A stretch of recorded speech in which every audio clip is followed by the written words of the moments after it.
The first of two videos that I'm going to record about uh, molecular structure. This one is on writing Lewis structures, which has to do with drawing out the bonding in molecular compound in molecules.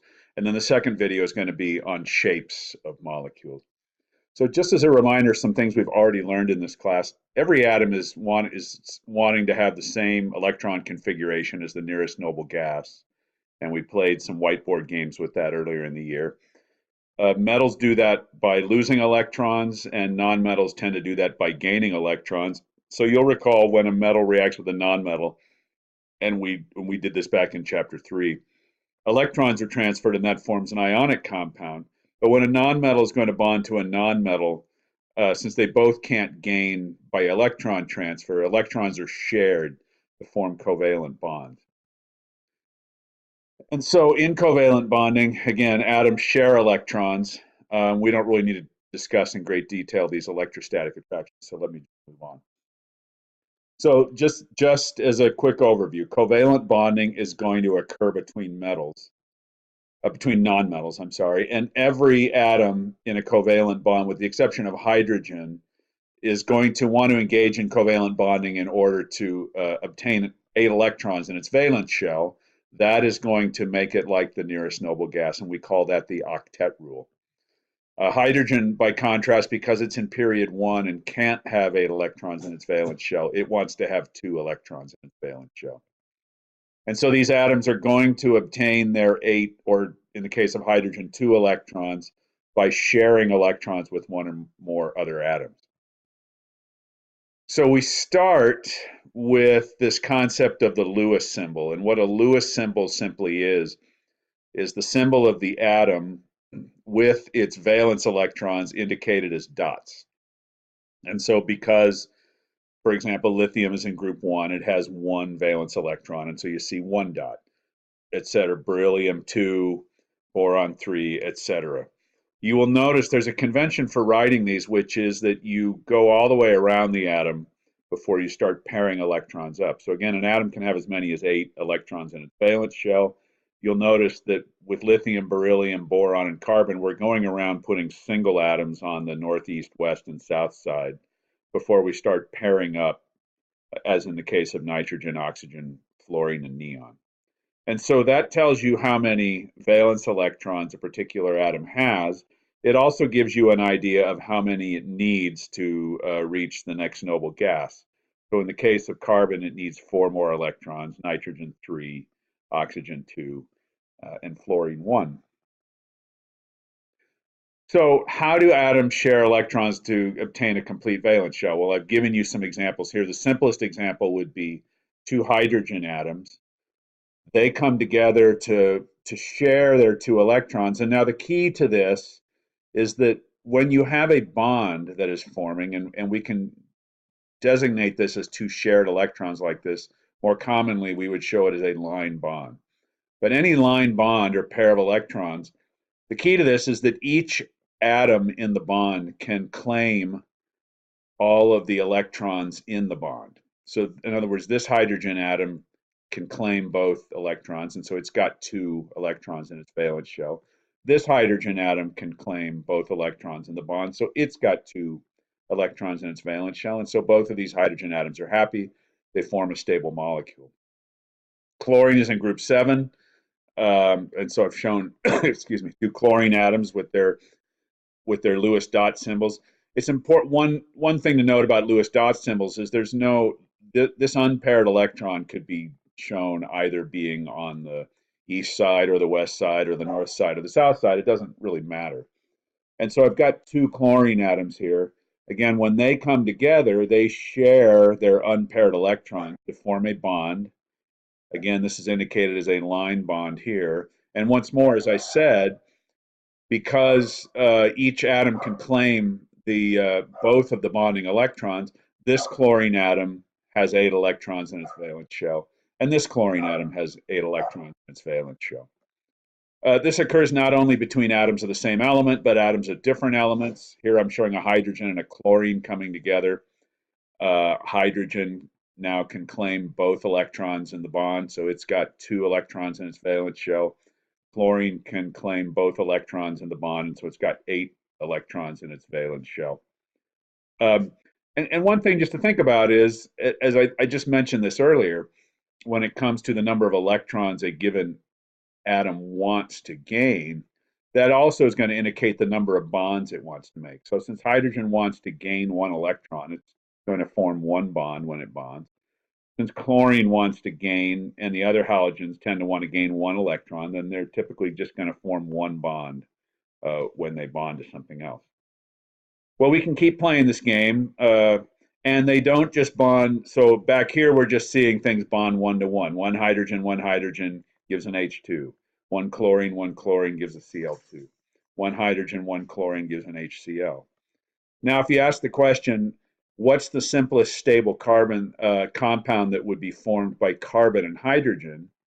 Now, we know that hydrogen wants to make 1 bond to carbon, and so we can take this hydrogen and bond it with carbon, and the hydrogen would be happy, but the carbon would only have 5 electrons in its valence shell at that point. So we need to bring in 3 more hydrogens to form a total of 4 bonds. And so now in each of these 4 bonds, a carbon has contributed 1 electron, and a hydrogen has contributed another electron. And so the carbon has 8 electrons in its valence shell. Each hydrogen has 2 electrons in its valence shell. And you can see that therefore they're both happy, and you've got a stable molecule. We can do the same thing for nitrogen and hydrogen. Hydrogen wants to gain 1, and so it's going to make 1 single bond to nitrogen. But the nitrogen is going to need to bond to 3 hydrogens in that manner in order to get a total of 8 electrons, because it wants to gain 3. And so nitrogen is naturally going to bond with 3 hydrogen atoms so that each hydrogen has 2 electrons in its valence shell, and the nitrogen has 8. Again, for the most part, from here on out, we will depict bonds as being lines, not pairs of electrons. And so that divides us into 2 types of electrons: bonding electrons, which are depicted by a line, and non-bonding electrons, which are depicted by dots. So here's a little problem for you. Given the Lewis symbols for nitrogen and fluorine that you can see here, although perhaps not so easily, and I cannot seem to be able to make that any larger. Predict the formula for the stable binary compound, that is, a compound that's composed of just those 2 elements, that is formed when nitrogen reacts with fluorine. So predict its formula based on the number of bonds both nitrogen and fluorine tend to want to make, and then draw the Lewis structure. So you can pause the video for just a moment to do that if you want, and then start it back up. So fluorine is going to tend to want to make 1 bond. Nitrogen is going to tend to want to make 3. And so you would generally guess from that then that the formula is going to be NF3. And you can read through this, but when we put them together, we get a nitrogen plus 3 fluorines, giving us this structure, which is very difficult to read, which is why we use lines instead of electron pairs to indicate bonds. But if you think about how many valence electrons would be there, it would be 3 times 7 is 21, plus 5 would give you 26. And if you count the electrons now, 2, 4, 6, 8, 10, 12, 14, 16, 18, 20, 22, 24, 26, and each of these 4 atoms has 8 electrons in its valence shell. Okay, so a Lewis structure is what we've been drawing there. And so a Lewis structure is a representation of a molecule showing all electrons, both bonding, which are shown as lines, and non-bonding, which are shown as pairs of dots. And so what we've talked about so far is to say, okay, if I told you carbon and hydrogen and asked you for what the most stable and simplest molecule of carbon and hydrogen would be, you would come up with CH4. But what if you have to do the reverse? What if you're given a formula and you're asked to draw a Lewis structure based on that formula? So let's take a look at that. And so we'll use as an example PCl3, phosphorus tetrachloride. And so the first thing to do is to find the sum of all the valence electrons that are going to be in that, excuse me, are going to be in that molecule. So phosphorus has 5, chlorine has 7. There are 3 of them. 5 plus 3 times 7 equals 26. If you are drawing an anion, then you would want to add an additional electron for every negative charge it contains. And if you were drawing a cation, you would want to subtract 1 electron from the total for each positive charge. Okay, so we've got 26 electrons. The next thing to do is to lay out I would call the molecular skeleton, and that's generally going to put the single atom in the middle and the multiple atoms surrounding it on the outside. The one rule that you have to remember is that hydrogen can never be a central atom because hydrogen can only ever make 1 bond.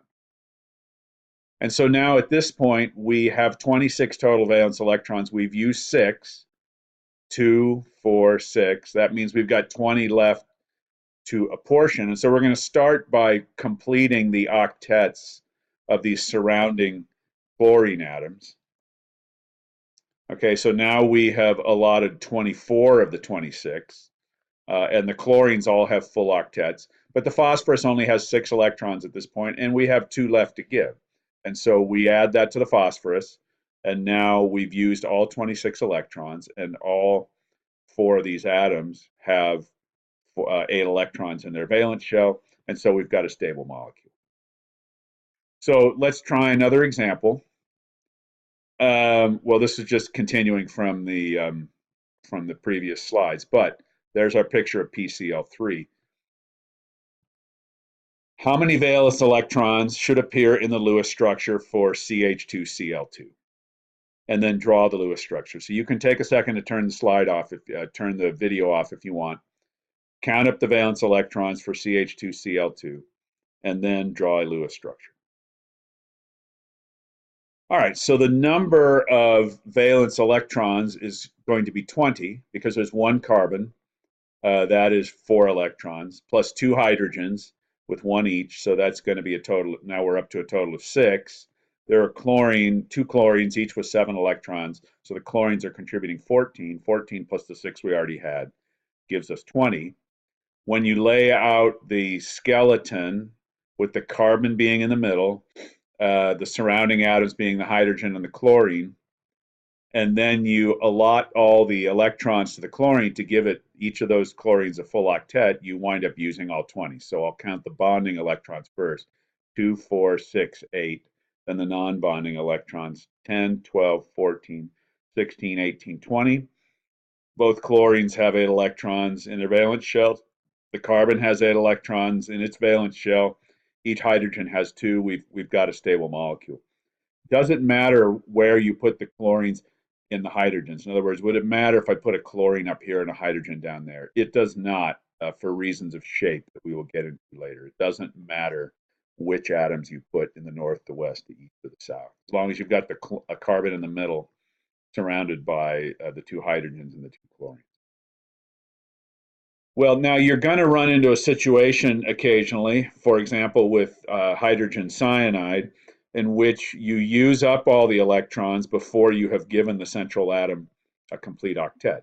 So, for example, hydrogen cyanide has 1 plus 4 plus 5, a total of 10 electrons. And so we lay out the skeleton like this. We give the nitrogen the 6, so we use 2, 4, we have 6 left. We give those to the nitrogen to give us a total of 10 electrons used. The nitrogen's got a full octet, the hydrogen has 2 electrons, but the carbon only has 4. And so the way we resolve that is by taking 2 electrons from nitrogen to make another bond between carbon and nitrogen, and another 2 electrons from nitrogen to make another bond between carbon and nitrogen. And we wind up with a carbon-nitrogen triple bond. And you can go as high as a triple bond if you need to. So note that a triple bond is going to contain 6 electrons, and therefore this carbon has 2 plus 6, 8 electrons in its valence shell. This nitrogen has 2 plus 6, 8 electrons in its valence shell. And so that is a stable, happy molecule. We can try another example of this. Let's say we're going to draw the Lewis structure of carbon dioxide. And you can pause this and as I go through this stepwise as you want and see if you are doing in advance of what I'm doing, if you're doing it correctly. So the first thing I'm going to do is count the valence electrons. And there are 4 for carbon, 2 for each oxygen molecule. That gives me a total of 16. Now I want to lay out the skeleton. So carbon is going to go in the middle. And then, the oxygens go on the outside. I've used up 2, 4, and now when I put those remaining electrons around the surrounding oxygen atoms, 6, 8, 10, 12, 14, 16, I've used up all of my electrons, but again, my carbon atom in the middle has only 4 electrons in its valence shell at this point. So I'm going to take 1 electron pair from each oxygen to form a double bond from each oxygen to carbon. So I'm going to take a pair off of each oxygen, make them into additional bonds. And now I have this structure, which again is only using 16 electrons, 2, 4, 6, 8, 10, 12, 14, 16. 8 electrons in the valence shell of this oxygen, 8 electrons in the valence shell of this oxygen, 8 electrons in the valence shell of the carbon. Now we want to consider the idea of formal charges. And formal charges are just a sort of electron bookkeeping device designed to figure out whether you have written what would essentially be the most optimal Lewis structure, because sometimes there is more than one Lewis structure you could write. So for example, if we go back to this slide, instead of taking 1 pair from each oxygen and making 2 double bonds, I could have instead taken no pairs from this oxygen and 2 pairs from this oxygen and made a carbon-oxygen triple bond. And if you look at this structure, you will see that, again, the octet rule is satisfied for everyone. 8 for this oxygen, 8 for the carbon, 8 for that oxygen. And so what we want to do is define this idea of formal charges. And we get to a formal charge by essentially cutting the bonds in half and then seeing how many electrons are left with each atom. And so if I cut these 2 bonds in half, oxygen is left with 6 electrons. It brought 6 electrons to the game. It's in group 6, and therefore it has a formal charge of 0. Carbon, when I cut those bonds, winds up with 4 electrons. It brought 4 electrons to the game. It's got a formal charge of 0. Same with this other oxygen. If I take this structure and slice that bond in half, that gives oxygen 7 electrons, but it only came to the table with 6, and so it now has a formal charge of -1. By the same reckoning, this oxygen, when I cut those bonds in half, has 1, 2, 3, 4, 5 electrons, which would give it a formal charge of +1. There's a somewhat simpler formula. You can do this bond scissors concept, or you can use this formula that I've written here. The formal charge is going to be equal to the group number minus the number of bonding electrons minus 1/2 the number of non-bonding electrons. So let's just go back here again. Oxygen is going to be the group number minus the number of non-bonding electrons. So that would be 6 minus 4 equals 2, minus 1/2 of the bonding electrons, which is another 2. That gives me 0. If I go over here and try and calculate the formal charge of this oxygen, it's group number 6 minus the number of non-bonding electrons. 6 minus 6 equals 0, minus half of the bonding electrons. So I've got to subtract another 1. It would give me a -1. So regardless of whether I use the molecular scissors method or this formula here, I'm going to wind up with the same thing. And the best Lewis structure is the one with the fewest non-zero charges. And so this is the best Lewis structure. It has all non-zero charges. This one has a +1, a 0, and a -1. And so this is the better Lewis structure. So that gets us into the concept of resonance, which is the idea that in several cases there are more than one valid Lewis structure that you can draw for something. And so this is ozone, in which I've drawn, in which a double bond has been drawn between this oxygen and this oxygen. But you could just as easily let these electrons revert to this oxygen and draw a double bond instead between this oxygen and that oxygen. which would be the mirror image of the structure you have there. They're both, excuse me, equally valid, but they're not the same thing. And so those are called resonance structures, where you have two different Lewis structures that could satisfy the same formula. And the reason we know that it's not just one of these is because when we look at ozone and measure its properties, we see that the length of the two oxygen-oxygen bonds, this oxygen-oxygen bond and this oxygen-oxygen bond, are the same. Well, single bonds are longer than double bonds. Conversely, double bonds are shorter than single bonds. And so if it was this structure, you would expect this bond to be shorter than this oxygen-oxygen bond. And so that means that we know that it's actually a blend of both of the two possible structures. And we can actually sort of figure out the charges on these oxygen atoms, and we find that they both have half of a formal charge, which is whereas in this case you would expect this atom to have a full -1. If we drew the opposite Lewis structure, you would expect this to have a full -1. In fact, they're each half negatively charged. And so one Lewis structure can't accurately depict a molecule like ozone, and so we draw both resonance structures, as we call them, and then a double-headed arrow. And by the way, just don't, this is different from a double arrow that we'd use for equilibrium. This is just a double-headed single arrow, showing that both of these are resonance contributors.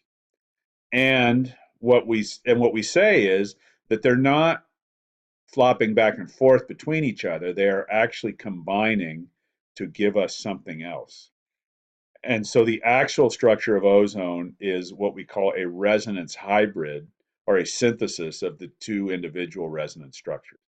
And so the ozone molecule looks like that, with the blue represents positive. There's a positive charge on the central oxygen. There's half a negative charge on each of the flanking oxygens. So what to do then when you have multiple resonance structures that are not equivalent? We call these equivalent resonance structures because they're both identical in the sense that it's an oxygen bonded to other oxygen. And so we would consider them equivalent. One's no better than the other. But in the case of an unsymmetrical molecule like the isocyanide, is that what that's called? I don't even know what the name of this anion is. But anyway, this anion, the question is, you actually have three possible resonance structures, all of which obey the octet rule. This one in the middle, and this one on the right. And so which is the best? Well, the best one is not going to be this one because this has the greatest magnitude and largest number of non-zero charges. So we can throw that out. That leaves us with these two, each of which has one negative charge on one atom. This turns out to be the best because it puts a negative charge on oxygen. And we're going to talk about the concept of electronegativity soon, but we haven't done that yet. And so the one that puts the negative charge on the most electronegative oxygen is the major resonance contributor. Okay, the last thing I want to go over here is just exceptions to the octet rule, and there are three types of molecules or ions that won't follow the octet rule. Ones that cannot because they have an odd number of electrons. Molecules that have less than a full octet on their central atom, and molecules that have more than a full octet on their central atom. We would call that an expanded octet. So these are very rare things that have unpaired electrons, but nitric oxide or nitrogen monoxide, which is its systematic name, only has 2, 4, 6, 8, 10, 11 valence electrons total. So it cannot have a structure that satisfies the octet rule. It is going to have a structure that has at least an unpaired electron on one atom. If you do the formal charges, you'll notice that this is the major contributor because this one that gives both of these atoms a formal charge of 0. So they're very rare, but you do have examples of odd numbers of electrons. More common is something like boron because it's only in group 3. It only has 3 valence electrons, and so it can only share. So, for example, if you tried to draw the structure of BH3, you would find that it's impossible to give the boron more than 6 valence electrons.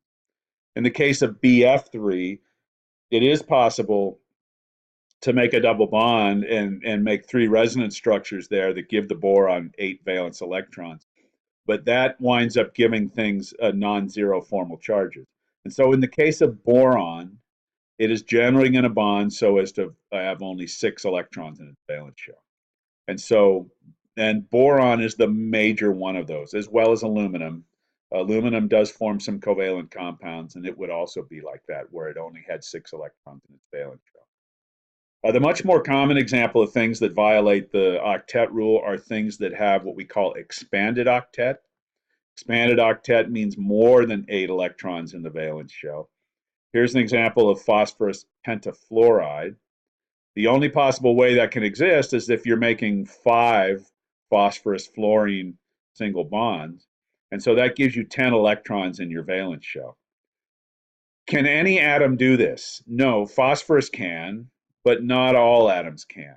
In order to be able to have an expanded valence shell, you need to be at least in the 3rd period or downward from the 3rd period of the periodic table. So things like carbon, oxygen, nitrogen, fluorine, they cannot have expanded octets. The things that you will generally see as central atoms with expanded octets, phosphorus, sulfur, the chlorines, the halogens, chlorine, bromine, and iodine. Again, not fluorine because it's in period 2. Some period 4 elements like arsenic, selenium, and bromines in period 4, iodines in period 4. And then xenon, which is a noble gas, but actually does form essentially the only noble gas that will form some compounds. So let's just look at a few examples. Sulfur tetrafluoride, if you count up sulfur tetrafluoride, it's got 34 valence electrons. When you're through giving full octets to the fluorines, you're left with a pair of electrons that you simply have to put on the sulfur. And so that gives the sulfur 10 electrons in its valence shell. Iodine trichloride, that has a total of 28 valence electrons. By giving everybody a full octet, you've already used up 24, but you've got 4 more electrons that you have to do something with, and so they go on the central atom. That iodine has 10 electrons in its valence shell. And then finally, xenon tetrafluoride. I'm giving you an example of a xenon compound here. That has a total of 36 electrons in its valence shell. And in order to use all 36, then you have to give an extra 4 non-bonding electrons to xenon, giving it a total of 12 electrons in its valence shell. I believe that's the end of the presentation. There are some worksheets having to do with drawing Lewis structures, determining formal charges, etc. And then once you finish that, you can go on to the next video, which will be on shapes of molecules. Thanks.